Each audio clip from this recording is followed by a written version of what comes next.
Hello everybody, it's Angelic Cipher again with another episode of CV's Deciphered, and we're continuing on our 2-point commander skills. This time we're talking about Swift Flying Fish. Now, caveat before I really start on Swift Flying Fish. Please watch the video that I just did on Torpedo Bomber. I'm going to link that one below because there's some synergies in here you need to be aware of, and I'm also going to link the Torpedo Reticle video in this one as well. So, Swift Flying Fish, what it does is increases the aerial torpedo speed by 5%. Now, first of all, this is a percentage base.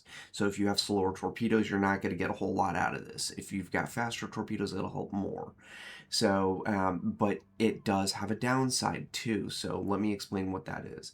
If you look at towards the bottom, the aerial torpedo speed is 41 knots. Okay, 5%, that's going to increase it by roughly 2 knots. So if you add this in here, you get 43 knots. Oh, wait, we have a negative down here. Torpedo arming distance has now increased by 23 meters. So now arms at 491 meters. Basically, torpedoes have to spend X time in water, depending on the torpedo. And that amount of time is how long it will take before it arms.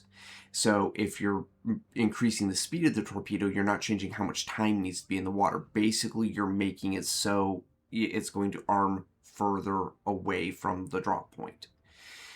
So there are ways you can kind of negate this using things like Torpedo Bomber, which is, again, why I'm encouraging you to watch that one as well.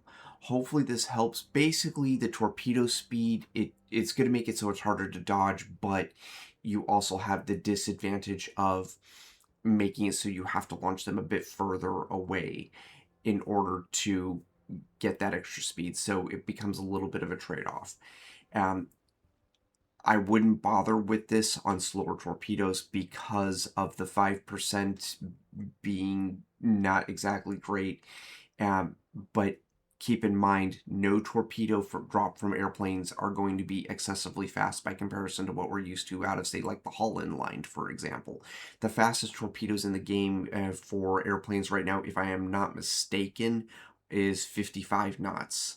So, and without any buffs, just 55 knots. It's not heinously fast. I mean, if it was a DD that we were looking at, we would be calling them sea mines.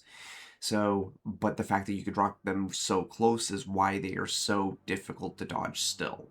Anyway, I hope that helps with a brief explanation on how this works and kind of some of the pros and cons to it. You decide if it's going to be worth it to you or not. My name is Angelic Cipher, and this was CV's Deciphered.